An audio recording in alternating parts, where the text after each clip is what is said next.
Assalamualaikum warahmatullahi wabarakatuh. Saya Nur Ajijah Rosi dengan nomor induk mahasiswa 857526674 Prodi PGSD Universitas Terbuka Bandung. Kali ini saya akan melaksanakan tugas praktikum IPA di SD modul 8 tentang listrik dan magnet, yaitu kegiatan praktikum 1 kelistrikan, percobaan arus dan tegangan listrik. Listrik dinamis mempelajari tentang muatan listrik yang bergerak, yang kita sebut sebagai arus listrik. Arus listrik dalam suatu rangkaian dapat mengalir apabila kawat penghantar bersifat konduktor atau penghantar listrik yang baik. Sebaliknya, arus listrik tidak mungkin mengalir jika kawatnya bersifat isolator. Arus listrik ini mengalir karena adanya beda potensial atau tegangan di mana alirannya bergerak dari potensial tinggi ke potensial rendah. Secara konvensional, arah arus listrik mengalir berlawanan arah dengan aliran elektron. Menurut hukum Ohm, besarnya arus listrik dalam suatu rangkaian selalu berbanding lurus dengan besarnya tegangan listrik dan berbanding terbalik dengan besarnya hambatan. Untuk alat dan bahannya, ada 2 buah kabel merah dan hitam, ada 3 buah baterai, dan 1 buah lampu. Kemudian ada tembaga, ada perak, ada sendok stainless, ada penghapus karet, ada kayu, ada plastik, ada kertas, ada air garam, dan air keran.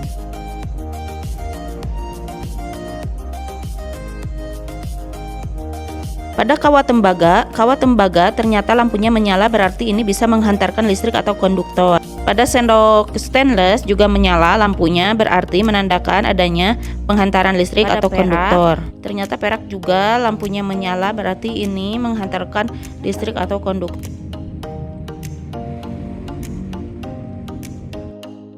Pada penghapus karet, lampu tidak menyala, berarti ini adalah termasuk isolator. Kertas juga tidak menyala, berarti ini termasuk isolator.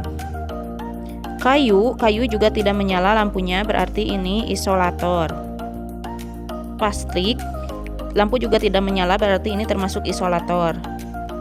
Pada air keran, tidak menyala lampu, berarti air keran termasuk isolator. Pada air garam lampu menyala, berarti air garam termasuk konduktor. Kesimpulannya, agar arus listrik mengalir, kita memerlukan kawat penghantar yang bersifat konduktor. Bahan yang menghantarkan arus dinamakan konduktor, sedangkan yang tidak menghantarkan dinamakan isolator.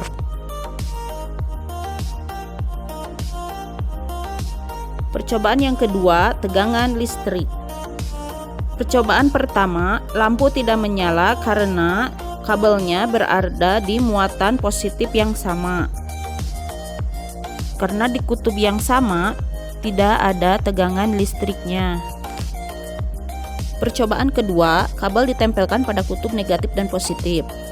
Hasilnya lampu menyala, namun lampu menyala agak redup karena tegangan listriknya kurang karena hanya menggunakan 2 baterai. Pada percobaan ketiga, kita tambahkan 1 buah baterai, kita simpan kabelnya pada ujung positif dan negatif. Ternyata hasilnya lampu menyala sangat terang, berarti ini tegangan listriknya sangat tinggi. Kesimpulannya, tegangan listrik adalah beda potensial yang menyebabkan arus listrik mengalir dari potensial tinggi ke potensial rendah. Semakin besar tegangan, semakin besar arus yang mengalir dan semakin kuat efek yang ditimbulkan oleh rangkaian tersebut. Contohnya, semakin banyak baterai yang digunakan, maka akan semakin cerah cahaya yang dihasilkan oleh lampu.